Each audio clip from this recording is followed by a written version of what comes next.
you know what? It's so incredibly amazing. What can I tell you? All right, ladies and gentlemen, welcome back to the Rant Network, where we cut through the fog, break down the noise, and frankly talk about issues that your average political panel won't touch. And today is just another topic: the escalation tension between President Trump and America's European allies. More specifically, why Trump's critiques on immigration, sovereignty, national security aren't random outbursts, but reflect a deeper structural failure that's hit across the Atlantic. Now, if you've been following the headlines, you've seen the phrases: Trump attacks European allies, Trump criticized Europe again, Trump escalates rhetoric. But that's the thing. From a conservative viewpoint, especially a Republican one, Trump isn't attacking Europe. He's naming uncomfortable truths that European leaders have avoided for decades. And when someone finally names the problem, those who created it tend to call it an attack. And it's kind of funny that every time you seem to talk about the subject, it's Islamophobia that seems to be the first word out of the mouths of these Europeaners. So today we're going to unpack why Trump says Europe immigration model's failing, how demographics, cultural, and social security pressure builds up for the last 20 years, 30 years, why Republicans see Trump's stance as a necessary course correction, and how European class responds, and they still deny that there's a big, broader problem.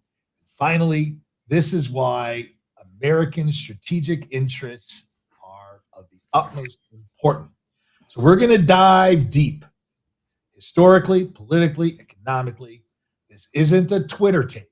This is the full picture as to why tones resonate with the conservative voters and why European governments push back so aggressively. David? You know, Stuart, and thank you so much. And if my internet conks out again, listen, you know, here's the problem, folks. Truth hurts. How many times have we heard that, right? When you want to tell somebody to their face something it's uncomfortable, as you would say it, your attitude is, I don't want to make them feel bad. And that has become the Western philosophy. I don't want to make someone feel bad. Except, as we've seen, if you are on the left and you want to criticize the right, you don't care who you hurt in the process. But not the other way around. The other way around is, I have feelings, I have emotions, you shouldn't be doing this. Now, Donald Trump often shoots from the hip, and there are times where I think that what the heck is going through what are the hamster wheels doing in that brain of his, that he comes out with statements like that, calling Recep Erdogan a good friend, a Turkish leader who hates Israel, is a staunch terrorist supporter, and has done nothing but disrupt the Middle East, but wants to be a kingpin in the Middle East. I don't understand how he can call him a friend. But then when you dig deep, you understand what Donald Trump does, is he makes noise over here so that he can affect over there. And this is the reality of why he is attacking Europe. Right now, Europe with NATO didn't pay up for generations. He got them, and Canada, to pay up finally. You want defensive help? You want security? It's not NATO, it's the United States. And therefore, under these, the deal and the terms, you got to pay your own portion to go forward. And president after president after president kind of, brushed it under the rug. He called them out. He made them pay up. And now the alliance is there. But lo and behold, now he's going after them. Now he's going to say your immigration policies suck. And one of the targets was London. And Sadiq Khan, who is a Muslim, who is the mayor of London, seems to hate the fact that Donald Trump keeps singling him out. And you wonder why. Why does he keep doing that, Stuart? Well, it's really simple. If you've been to London lately, you don't recognize London. It's not because you don't see the, Red buses. It's not that you won't see the big O. It's not a lot of these things. It's the cultural diversity. And no one here is going to tell you that you shouldn't have diversity in your country. I live in a diverse country. You live in a diverse country. England has always been a diverse country. The difference is, Stuart, is that the people who live there follow the laws and respect the laws of their local, where they live. And we've talked about this. And while Sadiq Khan might say it's the greatest city in the world, and he has no idea why he's obsessed with London, he says, I'm not sure what he's got against a liberal, progressive, diverse, successful city like London. I'll tell you what he has a problem with. You have constant protesters of anarchists who are taking over the streets. We've seen it in groves, hundreds of thousands of them. And if this is what you call progressive, no, it's regressive. What they're trying to do with all these, look at France and look at other places, they've gone into the toilet. And while he praises Hungary and Viktor Orban and what he's doing in Hungary, because he said, you know what, we're not accepting this. Take a look at a little place like Denmark, Stuart. Denmark, which has very powerful immigration policies. Germany itself, which was not perfect, throws people out when they cross a line, but not these other countries. So Donald Trump calls them out. Guess what? These left socialist loving mayors, state leaders are pissed. You're interfering. You're getting involved in our politics. Yeah, duh. And you know what? Don't tell me now all of a sudden we don't need the United States. Really? Are you sure about that? To ask your business community, are you sure you want to cut ties with the United States? Are you sure you want to be self-sufficient? Because remember, people, you ran to Russia for oil. You ran to Russia for all of these things. And look what Russia's trying to do.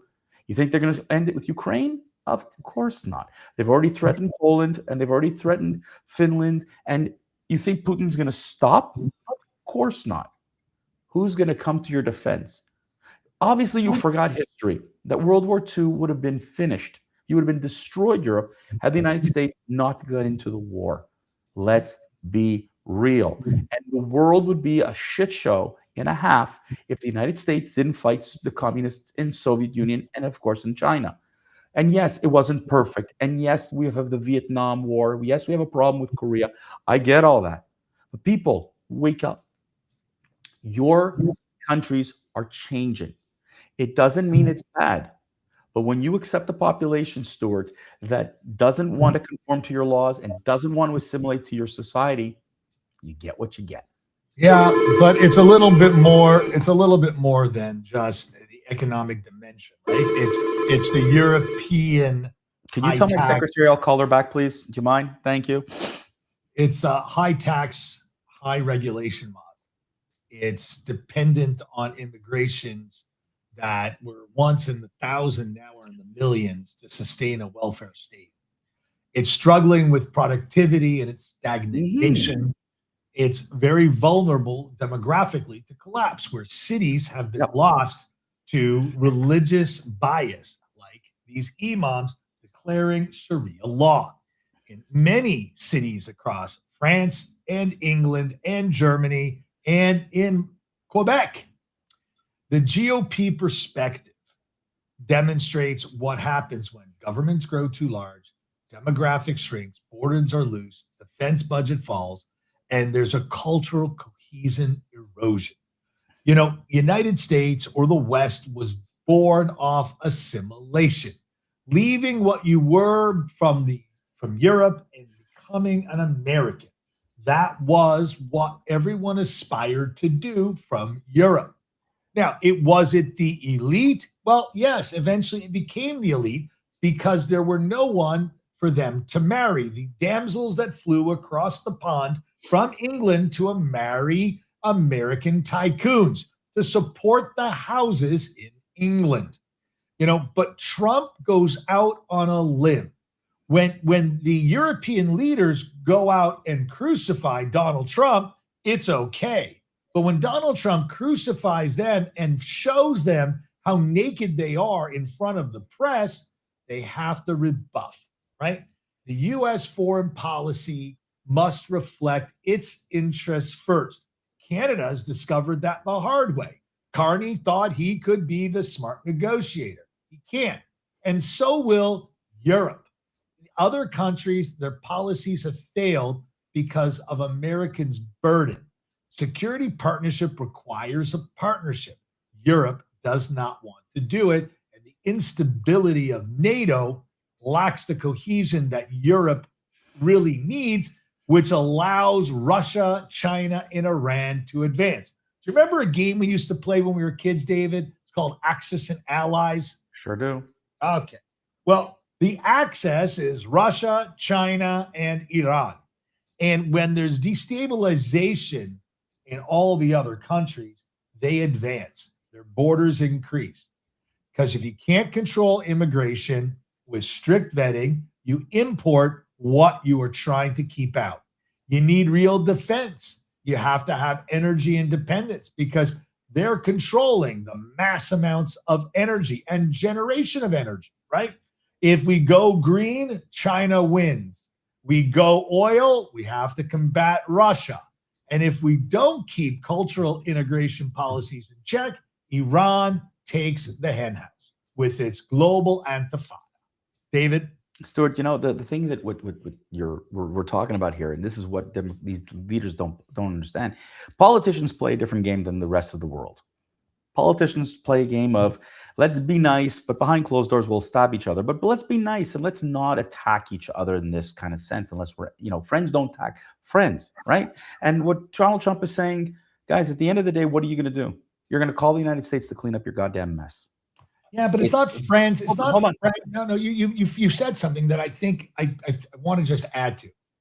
Real friends tell people what they really have to hear. Yeah, but not in Donald Trump is a real friend of London. He loves London. He thinks it's a great city. No, because you don't do it. I'll tell you why they say they don't do it in public, Stuart.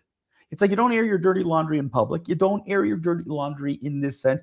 And what you're doing is you're actually making these politicians look bad in their own countries.